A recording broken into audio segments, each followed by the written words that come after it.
നമ്മൾ വരുന്ന തെരഞ്ഞെടുപ്പുകളെ നിലനിർത്തി നിരവധി ജില്ലകളെ പറ്റി ഒരു വിശകലനമൊക്കെ നടത്തി വരികയാണ്.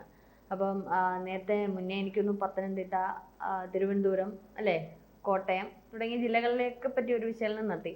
ഇന്ന് നമുക്ക് തൃശ്ശൂർ ജില്ലയിലോട്ടൊന്ന് പോയാലോ? അതെ, തൃശ്ശൂർ ജില്ലയിലേക്ക് തന്നെ പോകാം. 13 നിയമസഭാ മണ്ഡലങ്ങൾ ഉൾക്കൊള്ളുന്ന ജില്ലയാണ് തൃശ്ശൂർ. തൃശ്ശൂർ പറയുമ്പോൾ ഒരു പ്രാധാന്യമുണ്ട്. BJP ഏറെ ശ്രദ്ധ കേന്ദ്രീകരിക്കുന്ന ഒരു ജില്ല കൂടിയാണ്. BJP 3 ജില്ലയിലാണ് കൂടുതൽ ശ്രദ്ധ: തിരുവനന്തപുരം, തൃശ്ശൂർ, ആലപ്പുഴ ജില്ലകൾ.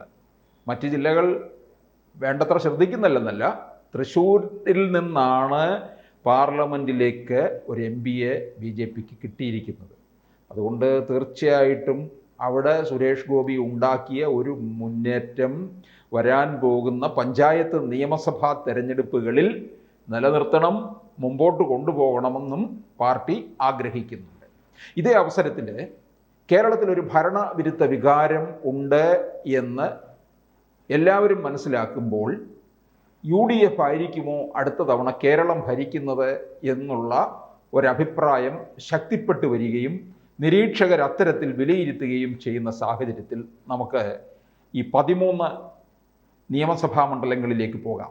തൃശ്ശൂരിലുള്ളത് ഇപ്പോഴവിടുത്തെ കണക്കനുസരിച്ച് 2021 നിയമസഭാ തെരഞ്ഞെടുപ്പ് അനുസരിച്ച് LDFന് അവിടെ 12 സീറ്റ്, UDFന് 1 സീറ്റ് മാത്രം.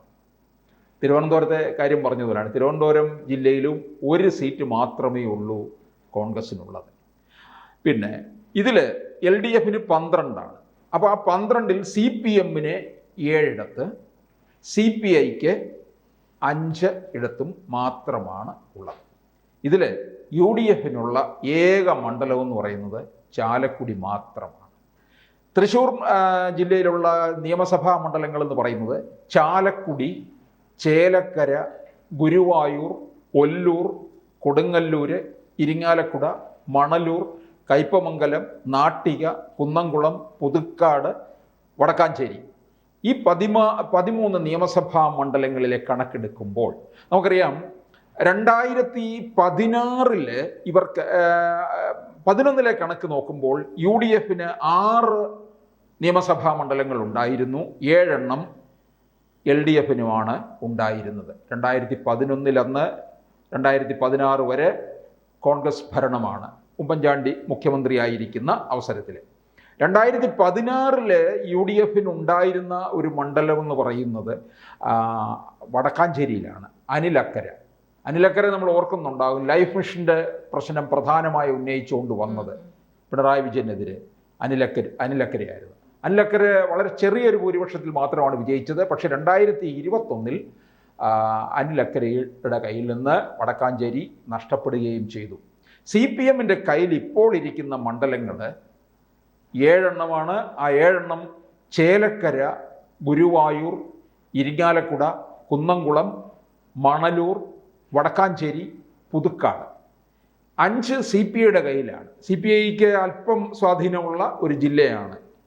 അതിൽ കൊടുങ്ങല്ലൂർ, കയ്പമംഗലം, ഒല്ലൂർ, നാട്ടിക, തൃശ്ശൂരിലെ പാർലമെൻറ്റ് സീറ്റിലും അവിടെ CPI ആയിരുന്നു, സുനിൽകുമാർ ആയിരുന്നു. 2016 ഒന്നാം പിണറായി സർക്കാരിൻ്റെ കാലത്ത് കൃഷി വകുപ്പ് മന്ത്രിയായിരുന്നു സുനിൽകുമാർ. ഇതിൽ ഇപ്പോൾ ചാലക്കുടി ഇവർക്ക് സിറ്റിംഗ് സീറ്റാണ് UDFൻ്റെ. അത് നിലനിർത്താൻ കഴിയും എന്നുള്ള ഒരു പ്രതീക്ഷ അവർക്കുണ്ട്. ചാലക്കുടി പൊതുവെ എപ്പോഴും UDFന് ഒരു അനുകൂലമായിട്ട് നിൽക്കുന്ന മണ്ഡലമാണ്. രണ്ടാമത് വരുന്നത് കോൺഗ്രസിന് അനുകൂലമായിട്ടുള്ള മണ്ഡലങ്ങളിലേക്കാണ് ഞാൻ പോകുന്നത്. എത്ര വരെ UDFന് പിടിക്കാൻ കഴിയും ആ മണ്ഡലത്തിൽ എന്നുള്ളത്. നമ്മൾ മറ്റ് ജില്ലകൾ പറഞ്ഞു, ഓരോ ഇടത്തെയും ഇത് പറഞ്ഞു. കൊല്ലത്തെ ആയാലും തിരുവനന്തപുരത്തെയും പത്തനംതിട്ടയിലെയും കോട്ടയത്തെയും പറഞ്ഞു. ഇപ്പോൾ ഇവിടെ ചാലക്കുടി സീറ്റ് ഇവർക്ക് നിലനിർത്താൻ കഴിയും. ചാലക്കുടി സീറ്റ് കാരണം നമ്മൾ ഒരു കാര്യം മനസ്സിലാക്കണം, ശക്തമായ ഭരണവിരുദ്ധ വികാരം നിൽക്കുന്നുണ്ട്. അങ്ങനെ നിൽക്കുന്ന സമയത്താണ് ഈ തെരഞ്ഞെടുപ്പിലേക്ക് പോകുന്നത്. അതുകൊണ്ട് സിറ്റിംഗ് സീറ്റ് ഇവർക്ക് നിലനിർത്താം. 2, ഇരിങ്ങാലക്കുട മണ്ഡലം. ഇരിങ്ങാലക്കുട എന്ന് പറയുമ്പോൾ നമ്മുടെ മന്ത്രി ബിന്ദു കൊച്ചമ്മയുടെ മണ്ഡലമാണ് കേട്ടോ, ഉന്നത വിദ്യാഭ്യാസ വകുപ്പ് മന്ത്രി. പൊതുവെ പരാതിയുടെ മേൽ പരാതിയായിട്ട് നിൽക്കുകയാണ്, വലിയ ആക്ഷേപങ്ങളും ഒക്കെ കേട്ടുകൊണ്ടിരിക്കുകയാണ്. അതുകൊണ്ട് ഇത് പരാജയപ്പെടും എന്ന് തന്നെയാണ് കണക്ക് കൂട്ടുന്നത് CPM ഇവിടെ ആര് ഇറക്കുമെന്നുള്ളതൊരു ചോദ്യമാണ്. ഇവിടെ പഴയ പാർട്ടി സെക്രട്ടറി, താൽക്കാലിക ആക്ടിംഗ് സെക്രട്ടറി വിജയരാഘവൻ്റെ ഭാര്യ കൂടിയാണ് മന്ത്രി ബിന്ദു. അപ്പോൾ ഇരിങ്ങാലക്കുടയിൽ UDFിൽ നിന്നുണ്ടായിരുന്നത് കേരള കോൺഗ്രസ് ജോസഫ് വിഭാഗത്തിന് കൊടുത്തിരുന്നതായിരുന്നു ഇരിങ്ങാലക്കുട. ഇത് മിക്കവാറും കോൺഗ്രസ് ഏറ്റെടുക്കും ഈ മണ്ഡലം. എന്നിട്ട് പകരം ഏത് എന്നുള്ളത് പിന്നീട് മറ്റ് കേരളത്തിൽ എവിടെയെങ്കിലും ഒരിടത്ത് നീക്കുപോക്ക് നടത്തും. അല്ലാതെ കേരള കോൺഗ്രസ് അങ്ങനെ വഴങ്ങത്തില്ല. അപ്പോൾ ഇവിടെ കോൺഗ്രസ് ഏറ്റെടുത്തുകൊണ്ട് ആൻ സെബാസ്റ്റ്യനെ മത്സരിപ്പിക്കാനുള്ള സാധ്യത ഉണ്ട്. അങ്ങനെയാണെന്നുണ്ടെങ്കിൽ ഇരിങ്ങാലക്കുട ഇവർക്ക് സുഖമായിട്ട് വിജയിച്ചെടുക്കാൻ കഴിയുന്ന മണ്ഡലമാണ്. പൊതുവെ അവിടെ ഒരു കോൺഗ്രസ് ചായ്വുള്ള മണ്ഡലം കൂടി ആണ്.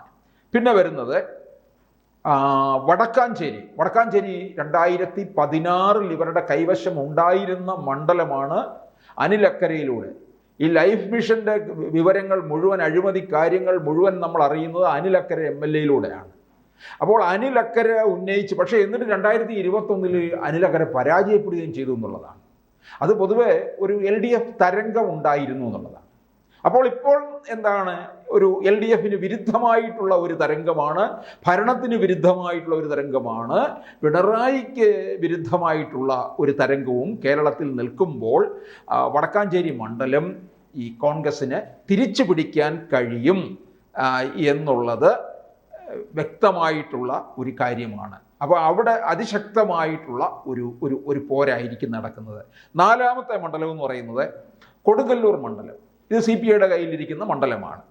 ഇവിടെ TN പ്രതാപന് ഒരു പക്ഷേ 2011 അവിടെ MLA ആയിരുന്നു TN പ്രതാപൻ. പിന്നീട് TN പ്രതാപൻ തൃശ്ശൂരിലെ പാർലമെൻറ്റിൽ മത്സരിക്കുകയൊക്കെ ചെയ്തു.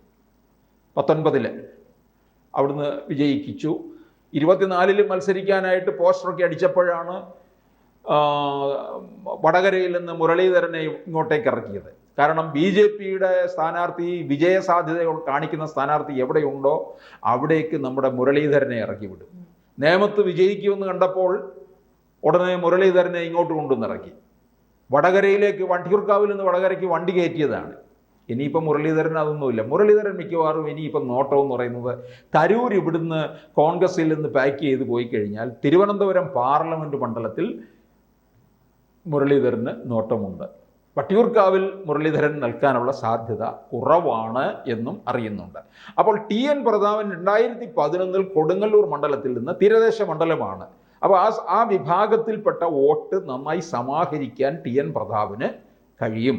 അപ്പോൾ പ്രതാപൻ ജയിച്ചു കഴിഞ്ഞാൽ UDF അധികാരത്തിൽ വന്നാൽ പ്രതാപൻ മന്ത്രി കൂടി ആയിരിക്കും എന്നുള്ളതാണ്. പിന്നെ 5ാമത് വരുന്ന മണ്ഡലം ഗുരുവായൂരാണ്. ഗുരുവായൂർ ഇപ്പോൾ ലീഗിൻ്റെ കയ്യിലാണ്. UDFിൽ നിന്ന് മത്സരിക്കുന്നത് ലീഗാണ്.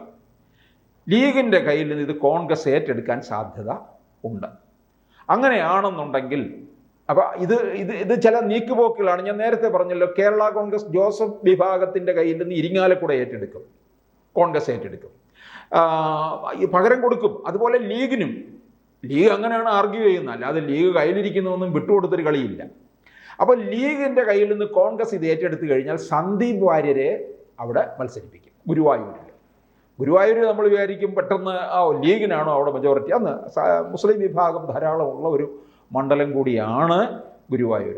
അപ്പം ഗുരുവായൂർ സന്ദീപ് വാര്യർ മത്സരിക്കുമ്പോൾ അത് മത്സരത്തിന് അല്പം കൂടെ വീറും വാശിയും ഏറും. പിന്നെ 6ാമത് വരുന്ന മണ്ഡലം തൃശ്ശൂർ പിടിച്ചെടുക്കാമെന്ന് കോൺഗ്രസിന് അതിയായ വിശ്വാസമാണുള്ളത്. കെ കരുണാകരനെ വരെ വീഴ്ത്തിയ തട്ടകമാണ് തൃശ്ശൂർ, പണ്ട് ലോക്സഭാ തെരഞ്ഞെടുപ്പിലൊക്കെ തന്നെ.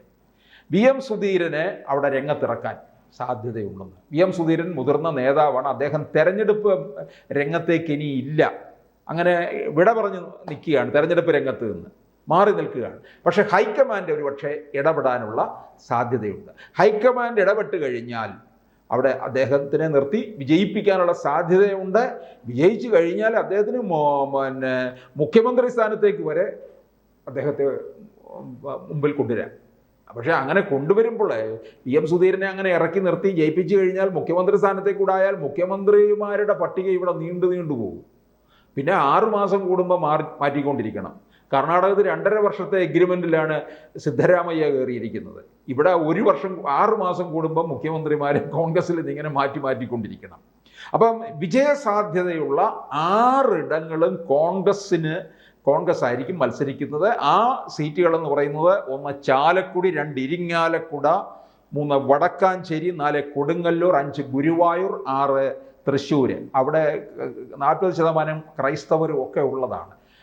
ഈഴവ വിഭാഗ വോട്ടുകളൊക്കെ ഉണ്ട്. ഇതൊക്കെ സമാഹരിക്കാമെന്നാണ് സുധീരനെ നിർത്തിക്കഴിഞ്ഞാൽ നേടാൻ പറ്റുന്നതാണെന്ന് പാർട്ടി കരുതുന്നു. അപ്പോൾ തൃശ്ശൂർ ജില്ലയിൽ 13 നിയമസഭാ മണ്ഡലങ്ങളുള്ളതിൽ 6 കോൺഗ്രസ്സിന് പിടിച്ചെടുക്കാൻ കഴിയും എന്നുള്ള ഒരു പ്രതീക്ഷ നിൽക്കുന്നുണ്ട്. ഇനിയും ഇത് കോൺഗ്രസിൻ്റെ കാര്യം മാത്രമാണ് പറഞ്ഞത്. UDFിലെ മറ്റ് ഘടകകക്ഷികൾ നിൽക്കുന്ന മണ്ഡലങ്ങളും ഈ ജില്ലയിൽ തന്നെ ഉണ്ട്. അതും കൂടി ആകുമ്പോൾ തൃശ്ശൂരിൽ ഒരു വലിയ വിജയം UDF പ്രതീക്ഷിക്കുന്നുണ്ട്. അതവർക്ക് ഭരണത്തോടെ അടുത്ത് വരുന്നതിന് ഇതൊക്കെ അവർക്ക് അവരുടെ സംഖ്യാബലം കൂട്ടാൻ തൃശ്ശൂർ ജില്ല നന്നായി സഹായിക്കും എന്നുള്ളൊരു കണക്കുകൂട്ടലുമുണ്ട്. കൂടുതൽ വാർത്തകളും വിശേഷങ്ങളും നിങ്ങളിലേക്ക് എത്താൻ ABC മലയാളം സബ്സ്ക്രൈബ് ചെയ്യുക, ബെൽ ബട്ടണും അമർത്തുക.